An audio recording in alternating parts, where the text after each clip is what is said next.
Regresamos con noticias entre políticos hoy con panel especial sobre la constitucionalidad o no de las primarias abiertas o cerradas. Tenemos un excelente panel al que aprovecho para agradecer de nuevo haberse tomado esta noche y compartir con nosotros.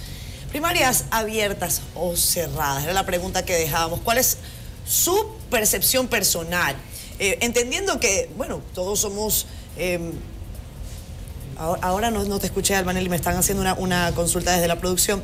Entendiendo que cada quien tiene una posición definida, entendiendo que sí, somos abogados, somos periodistas, pero sabemos discernir entre lo que consideramos que está bien o que está mal según la pertinencia, según la oportunidad. También el tema de la oportunidad es importante y he estado leyendo algunos de sus comentarios que creo que se enfocan en ese sentido. Alfredo Pacheco, arranco contigo. ¿Por qué deben ser abiertas, cerradas, perdón, según la posición que ustedes tienen? Bueno, nosotros entendemos en el PRM que cada partido debe tomar su determinación y que lo más saludable para un proceso electoral interno es que, como ya esta ley establece que previamente cada año cada partido debe depositar su padrón actualizado, ese padrón es el que debe servir para que los partidos a través del mismo o con el mismo puedan escoger su candidato. No solo los partidos, reitero, esta ley no solo regula a los partidos, sino que también regula a las agrupaciones, sí, que son entidades similares a los partidos políticos, pero que solo tienen una geografía, un ámbito geográfico provincial, y los movimientos políticos que tienen un ámbito y un alcance municipal. Entonces, estas entidades deben escoger con ese padrón cerrado, o sea, con ese padrón, sí, previamente depositado. ¿Cuánto tiempo? Ante la Junta Central, cada año, dice la ley que estamos concluyendo, cada año los partidos deben depositar ante la Junta Central Electoral, órgano regulador, el padrón de militante actualizado. Y yo te hago otra pregunta, y Alfredo, por lo tanto, perdón. Y la Junta, además, no solamente recibirlos, sí, es revisarlos, claro, y mostrar, claro, y mostrarlos no solamente al partido, no, mostrarlos, claro, a todos, ¿no? Claro, entendiendo que ese es uno de los conflictos. También, ¿por qué debemos depositarlo ante la Junta? Para que la Junta pueda conciliarlo con los demás padrones de los demás partidos, y se establece en la ley que estamos discutiendo y que estamos concluyendo, que el militante que se inscriba en un partido habiendo estado en otro, en el último lugar donde el militante manifieste su interés, ahí es que se queda. Porque ¿qué se da hoy? Que muchas personas se inscriben en uno, en dos, en tres partidos para estar bien con todo el mundo. Entonces solo a partir de ahora la persona va a poder estar en un único partido. Y entonces, por eso nosotros postulamos que, teniendo ese padrón, su utilidad principal es que los partidos tomen sus decisiones con los votantes inscritos en ese padrón. Ahora, un aspecto muy importante, sí, y con esto concluyo. Si llegáramos a un consenso con las demás fuerzas políticas en el sentido de que fuera con el padrón, que cada partido decida cómo va a hacer sus primarias, el PRM no se opondría a esto, como lo planteó Participación Ciudadana o como lo ha planteado el constitucionalista Nancy Rodríguez. Tampoco nosotros nos oponemos a ello. A lo que sí nos oponemos es a que las primarias sean abiertas deliberadamente, porque nosotros entendemos que ahí hay una intención malsana de un sector del Partido de la Liberación Dominicana que quieren tomar sus decisiones y quieren tomar la decisión también de los demás partidos del sistema para incidir, para influirle en las decisiones que tomen esos partidos. Abogado Fermín. Bueno, mira, yo, Catherine, tengo una posición muy clara con esto. Los partidos políticos, dado a su naturaleza asociativa, los partidos son asociaciones de personas que, como yo decía, sí, antes, tienen intereses comunes, tienen una ideología particular que comparten, tienen una visión de la sociedad que comparten. Entonces, Si nosotros le imponemos a esos partidos el modelo de elección de candidatos, sea de primarias abiertas o de primarias cerradas, estamos dejando a los afiliados sin decisión. Y eso es lo que yo entiendo que el Tribunal Constitucional Dominicano, que ha dado varias decisiones interesantes, donde resalta el derecho del afiliado en la toma de decisiones de la vida interna del partido. Eso es lo fundamental. Y de ese derecho de asociación política se deriva entonces la libertad de organización, la libre organización. Los partidos entonces tienen esa libertad, y en tanto que libertad es una esfera que el Estado no puede intervenir, en tanto que es una libertad de tipo fundamental, es un derecho fundamental, y entonces los partidos no pueden, en este caso, perder su esencia de asociaciones para que entonces ciudadanos terceros que no sean afiliados del partido entonces puedan tomar ese tipo de decisiones. Aquí yo quiero hacer hincapié en el sentido de que las primarias cerradas, en cambio, sí pudieran tener cabida en el diseño constitucional que tenemos de la regulación de los partidos políticos. Y digo esto porque en su esencia, con el tema de las primarias cerradas, los afiliados, los militantes, siguen teniendo ese poder de decisión de su asociación, en este caso del partido político al que pertenece. Pero habría quien dijera que no tienen, por ejemplo, derecho a postularse todos, porque son las direcciones las que proponen quiénes son los que van a competir. Ahí entonces el límite de la democracia interna, porque lo que se trata es de que los afiliados ejerzan sus derechos, pero que siempre se garantice que sea en base a decisiones democráticas. Y entonces ahí es que se evita que las cúpulas de los partidos monopolicen las decisiones y dejando entonces a las bases de los partidos sin decisión. Pero ha sido así hasta ahora. Ha sido así hasta ahora. Porque y justamente eso es lo que se intenta evitar. Sí. Es una de las críticas y es uno de los argumentos de quienes proponen que las primarias sean, por ejemplo, abiertas. Que aquellos, por ejemplo, los más jóvenes, tengan acceso a posiciones electivas que no tendrían en el caso de que fueran primarias cerradas, organizadas de la manera en que lo hemos hecho hasta ahora. ¿Es esto cierto, profesor? Yo creo que no es cierto, porque hay un problema esencial. ¿Qué es lo que tenemos ahora? Tenemos ahora un modelo de primarias abiertas, pero tenemos unas cúpulas partidarias que controlan quiénes son y quiénes van a ser los candidatos. Entonces, planteando del nuevo diseño constitucional, las primarias, las convenciones o las asociaciones, desde el punto de vista de su organización, con un padrón partidario, que es la esencia, va a garantizar mediante la disposición constitucional del artículo 22 que cualquier miembro de ese partido se pueda presentar a cualquier cargo dentro del partido. O sea, es un principio que va a garantizar entonces la elección de esos potenciales dirigentes.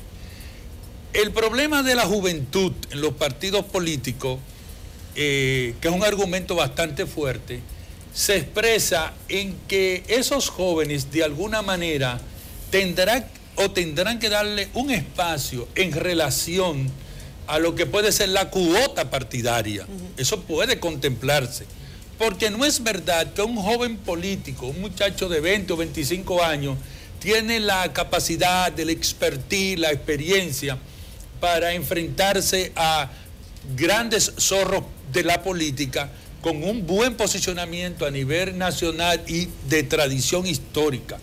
Por lo tanto, al menos por ahora, porque en Viena nos acaban de dar una muestra de que las cosas no son tan así. No, pero hay un elemento que tiene que ver en la República Dominicana con el comportamiento sociopolítico. O sea, la República Dominicana es una sociedad conservadora.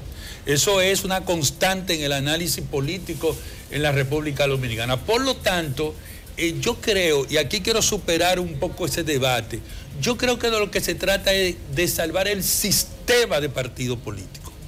O sea, no favorecer o desfavorecer en la coyuntura actual alguna posición partidaria. Porque es que el mandato de reforma constitucional La institucionalización de esos partidos se debe esencialmente a que ellos no pueden funcionar como están. O sea, no hay garantía de que en la República Dominicana en el 2020 se puedan celebrar elecciones primarias, convenciones, delegados, asociaciones, directorios, sin trauma como ha sido en el pasado. Entonces, en esa situación es que nosotros tenemos que vernos. No hay árbitro en los partidos. En ninguno de los partidos políticos en la República Dominicana no hay arbitraje. El arbitraje aquí murió con Balaguer, con Peña Gómez y con Juan Bosch. Ahí terminó el arbitraje de los partidos políticos. Es por eso que necesitamos una ley de partidos políticos que regule desde la Junta Central Electoral como un árbitro imparcial los resultados de esos partidos políticos en los procesos internos. Profesor Rodríguez, decía el politólogo, amigo, que hay una nube, una intencionalidad, si se quiere de alguna manera, de acabar con el sistema de partidos. ¿Hay esa intencionalidad dentro de las propias organizaciones políticas según el ojo con que se mire? ¿Es por esto que están buscando aprobar primarias abiertas o cerradas? ¿Cree usted que ese es el meollo del asunto o no? Bueno, hay un aforismo que dice que de éxito también se muere. Entonces puede estar pasando eso en el sistema de partidos políticos. Ahora, ¿quién gana con que se acabe con el sistema de partidos en la República Dominicana? ¿Quién se beneficia? Bueno, yo pienso que al margen de quién gane o de quién pierda y de cuál puede ser la intención que existe sobre el sistema de partidos, este debate gira alrededor de una cuestión que es fundamental, que es el tema constitucional, que es el tema de si la propuesta que se están manejando en los partidos políticos, si la propuesta sobre todo de un sector del Partido de la Liberación Dominicana es compatible con la Constitución de la República. Y hay otro tema que a mi juicio es fundamental. Hay por el medio una sentencia. Eso iba a preguntarle. Hay por el medio una sentencia de la Suprema Corte de Justicia rendida en funciones de Tribunal de Garantías Constitucionales. Entonces, ¿cuál es el valor que tienen esos hechos jurídicos en medio del debate? Eso es fundamental. Y yo creo que independientemente de la mala fama que tenemos los abogados, siempre dicen que los abogados somos capaces de hacer lo blanco negro y lo negro blanco. Independientemente de eso, hay que hacer un ejercicio de honestidad intelectual y decir lo que está pasando para que la ciudadanía comprenda qué es lo que se está discutiendo. Realmente esa sentencia del año 2005 que rindió la Suprema Corte de Justicia como Tribunal de Garantías Constitucional y que a juicio de una parte de la doctrina y de la clase política constituye un precedente vinculante para los poderes públicos en virtud de lo que establece el artículo 277 de la Constitución de la República. ¿Qué se debe hacer con ese hecho jurídico en medio de este debate? Hay quienes dicen que, de un lado, el tema del precedente, como está concebido actualmente en la Constitución de la República, después de la reforma constitucional del año 2010, como vinculante para los poderes públicos, incluso para el Congreso Nacional, que no podría legislar en contra de un criterio del Tribunal Constitucional, que esa sentencia se incorpora al bloque de constitucionalidad y que sería imposible para el Congreso pues aprobar una ley que reconociera el tema de las primarias abiertas. Si eso es así, entonces estamos hablando de que el debate debe girar en torno a una decisión que ya ha dado un tribunal. Y aquí, qué sé yo, uno emulando un poco lo que dijo un juez de la Corte Suprema norteamericana cuando se preguntó qué es la Constitución es lo que dicen los jueces que es. Entonces, de otro lado, hay quienes hablan en el sentido de que ese carácter vinculante en el 2005 no estaba dado en la Constitución Dominicana. Consecuentemente, esa sentencia no tiene esa fuerza vinculante para el Congreso.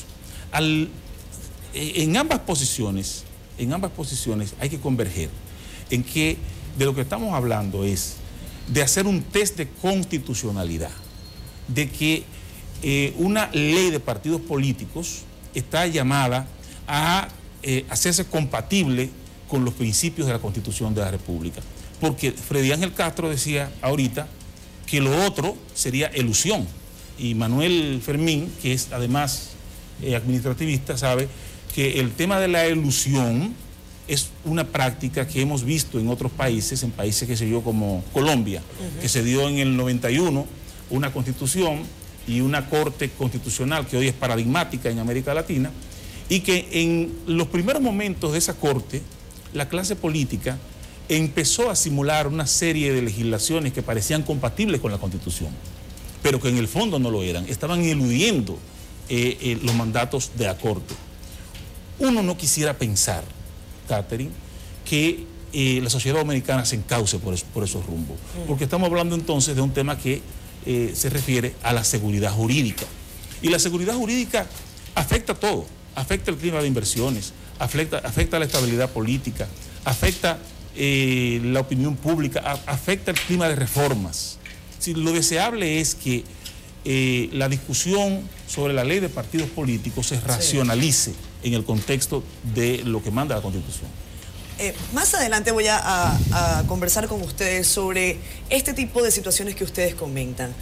Evidentemente yo no soy abogado, no conozco la terminología teórica, pero entiendo que una situación similar o muy similar ocurrió en el momento en que se modificó la Constitución. Recientemente. También hubo voces en contra, pero después callaron. Hablaremos de eso después de que escuchemos al presidente de la Junta Central Electoral, su opinión sobre la ley de partidos políticos, primarias abiertas o cerradas. Veamos a Julio César Castaño. Ahí está. Independientemente de que haya ley o no la haya, este país tiene sus órganos constitucionales electorales debidamente constituidos. Aquí hay una constitución vigente, que es la constitución del año 2010. Este país ha celebrado 21 elecciones consecutivas después de la muerte de Trujillo, y yo les aseguro a ustedes que en el año 2020 habrán elecciones justas, libres, auténticas, pacíficas, equilibradas y en atención al cumplimiento de la ley. Ahí están las palabras del presidente de la Junta Central Electoral. Habrán elecciones como quiera. Tenemos 30 segundos para ir cerrando el programa. Situaciones similares ocurrieron para modificar la Constitución. Muchos dijeron que era inconstitucional que el presidente se reeligiera, pero ahí ocurrió. ¿Cómo pensar que con la ley de partidos políticos ocurrirá algo diferente? Alfredo. 30 segunditos. Dos valladares fuertes tiene la aprobación de las primarias abiertas. Primero, esto es una ley orgánica que requiere que en la Cámara de Diputados 2/3 partes den su aprobación positiva. No tienen los votos porque la oposición tiene los votos para constituir esas 2/3 partes y no hay posibilidad en este momento de que puedan lograr esto porque la oposición está bastante clara y bastante firme en este sentido. Y el segundo valladar es el precepto que hay establecido por la propia Constitución en su artículo 277, que establece que todo lo que fue declarado inconstitucional por la Suprema Corte de Justicia en su rol de tribunal de garantías constitucionales antes de la reforma constitucional es inconstitucional. Entonces, por esa razón, no va a ser posible que podamos tener primarias abiertas. ¿Es cosa irrevocablemente juzgada? ¿Es eso? Es así, Catherine. Yo quisiera dejar por sentado muy rápidamente lo que yo pienso de todo esto. La ley es orgánica, como bien decía Alfredo. Número 2, no se puede imponer un modelo. Si se impone un modelo, entonces se deja sin contenido el derecho de asociación. En todo caso, si se va a imponer un modelo, pienso que el modelo de primarias cerradas es el que más se ajusta a la Constitución, puesto que permite que los afiliados sigan teniendo la decisión sobre lo que es el devenir del partido en sus grandes temas, como es la elección de sus candidatos. Y por último, el artículo 277 de la Constitución, el alcance que le ha dado el Tribunal Constitucional Dominicano en varios precedentes. Hay uno que es el 184-14. Nos guste o no, impide que el Congreso vuelva sobre un tema que ya la Suprema Corte de Justicia en el año 2005 fijó un criterio muy claro y que va precisamente en el orden de que los derechos, en este caso, los derechos de los afiliados, como parte de lo que es el derecho de asociación política, no puede desconocerse para imponer primarias de algún tipo, y mucho menos las primarias abiertas, que fue lo que se refirió la Suprema Corte de Justicia en el año 2005. Profesor Castro. Sencillamente, la aprobación de primarias abiertas quebranta dos derechos fundamentales, el de asociación y el de elección. Y con el principio de libertad de asociación se quebrantaría con unas primarias abiertas sencillamente la democracia interna. Al quebrantarse la democracia interna, desaparece el derecho colectivo de los asociados. Al establecerse esa violación, no hay posibilidad de que el Tribunal Constitucional declare conforme una ley de este tipo, pero además también consagra, viola el principal principio de derecho ciudadano, que es el de elegir y de ser elegido, en virtud de que son artículos integrados que se basan en una visión de pilares de la constitucionalidad dominicana. Sencillamente, esta es una interpretación desde el punto de vista de una tendencia constitucional que se inauguró en la República Dominicana, que es el neoconstitucionalismo, donde se garantizan los derechos de la persona humana, incluyendo este derecho que ha sido constitucionalizado. Como dije en el comentario anterior, lo otro sería una ilusión constitucional, pero una ilusión constitucional afectaría el principio democrático. Y nosotros, los que estamos aquí en este panel, hablo por mí particularmente, estamos comprometidos con la democracia. Y el sostén de la democracia son los partidos políticos, y hay que preservarlo a todos, sin distinción. Nancy. Mira, para el ejercicio de los derechos es fundamental la forma como se articulan. Los partidos políticos son, en términos jurídicos, personas jurídicas. Y ha habido un debate muy profuso en el constitucionalismo sobre el hecho de que si las personas jurídicas son sujetos de derecho. Felizmente eso está salvado. Las personas jurídicas, las empresas, las asociaciones, claro, son sujetos de derechos fundamentales, me refiero a derechos fundamentales, en la medida en que esos derechos ellos los puedan ejercer. Obviamente el derecho... O violar. El derecho de libre asociación es un derecho, yo diría, el más auténtico derecho que encarna las personas jurídicas. Consecuentemente, tú preguntas que cuál es la diferencia entre el escenario de la reelección y este escenario. Bueno, la diferencia es que si esa ley se aprueba con primarias abiertas en contra de la voluntad de los partidos políticos, sobre todo de la oposición, que ya se ha manifestado en el sentido de que es inconstitucional, esos partidos estarían legitimados para ir al Tribunal Constitucional. Pero no solo estarían legitimados para ir al Tribunal Constitucional, irían en un escenario en que el Tribunal Constitucional ya ha ido produciendo una jurisprudencia que la podemos definir como una jurisprudencia periférica sobre el tema de la constitucionalidad de las primarias abiertas. Es decir, el Tribunal Constitucional, yo me atrevería a adelantar, que recogería su doctrina y la doctrina de otros tribunales, por ejemplo en Chile, donde fueron declaradas inconstitucional este tipo de primarias, y tendría irremediablemente que abocarse a dictar una sentencia, nueva vez declarando inconstitucional una ley que contenga el modelo de primarias abiertas. Bueno, ha sido una noche maravillosa desde el punto de vista de aprender mucho sobre esto. El tema de las primarias va a seguir generando mucha opinión, muchos debates. Yo les agradezco a todos los caballeros que nos acompañaron esta noche, estos 4 caballeros. Algunos pertenecen a la comisión del Partido de la Liberación Dominicana, que va a definir estos 5, ¿no? Llamado, ¿no? Tenía que preguntárselo, ¿eh? ¿No los han llamado? Nadie no ha llamado. Profesor Rodríguez. Ese es un secreto bien guardado. Secreto. Lo veremos la próxima semana, profesor Ramfi Rodríguez. Miren, por así están las cosas. Félix Victorino está listo para el resumen final. Gracias, caballeros. Como siempre, NCDN es su casa. Y nos seguiremos viendo. Que tengan muy buenas noches. Gracias a ustedes, como siempre, por estar con NCDN. Chao, chao.